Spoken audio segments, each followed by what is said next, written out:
Sani cari veneti, benvenuti al canale Lingua Mare. Dimmi come sei il tuo nome famiglia? Fallo la cua in plurale o singolare? Sapevi tu che il nome famiglia veneti c'è un fenomeno che si solo in Veneto e in russo? Beh non, metti il mi piace sopra il video, iscriviti sul canale, sparpagna il contenuto qui toi e sta fermo che c'è qui su questa roba qua. Mai che ti ha detto di mandare la ragione sopra il mucciarone di varietà che si sbrocca fuori con i nomi di famiglia veneti. Per esempio, una famiglia che il cavo il mene con un nome famiglia singolare, tipo Zambon. E dopo tutti che vengono fuori che mia è Zambon in singolare. Però, iscomissi a chiamarli in plurale Zamboni. E così a te stai fuori una gran moada della forma del nome. Per dirvi il merito, tacca la cua del mio nome famiglia una volta prese è il termine russer, che è tipicamente simbro. Un po' il mio vecchio che la viene nel Brasile, infatti si chiama menegati rus. In singolare è mia russer, perché russer è il plurale del rus. Ma sono mia bonda a vedere che il menono è sta bel che restra in plurale russer. E a targhe curto si vede questo fenomeno in tanti altri casi. Marangon, marangoni, zanchetto, zanchetti, zanin, zanini, perin, perini e avanti così. E il più curioso, anche i russi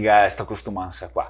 Ma cosa sei o donca? Beh, lei è un pensiero simpio, per dirvi la verità. Lei è una costumanza veneta e anche russa, come abbiamo visto, che il paron famiglia, il semena colù, è il primo modo del nome. Quel in singolare, naturalmente, quei chi nas dopo, e se toglie parlori, il nome famiglia in plurale. Ma perché? Ma perché fa così? Perché sti qua, chi se viene sti dopo, i se fioi, da quel che lei viene prima, all'ecco fa averghe un arbor, e le se sol che un arbor. E da spo che il fa i frutti, a te venire fuori non solo che un frutto, e per cui e anche per l'osia veneta, a se pica sopra la persona il nome famiglia in plurale. La tradizione è bella, è extra bella. Il problema è la furegata che si fa dopo. Sì, naturalmente te venire fuori una furegata brutta per targhe, per esempio, l'origine del primo, no? del cau famiglia. E dimmi, sapevi tu bel che questa costumanza veneta e russa? Sì? Dunque, assami sapere, scrivimi qua sopra i commenti. Sapevi tu mia?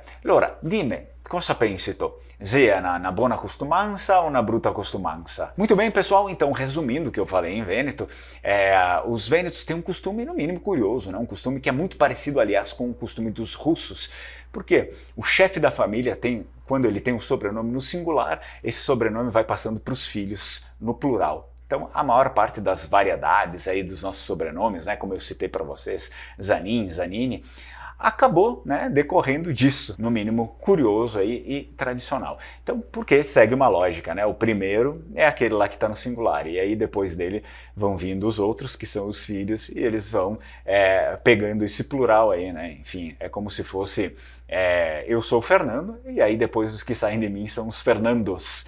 Então é um costume meio engraçado assim, mas é séculos e séculos isso já existe e explica muitas dessas variedades aí de sobrenomes, que tem sobrenomes no singular e aí depois o mesmo sobrenome no plural e ninguém sabe de onde veio. Bom, muita coisa provavelmente veio disso aí.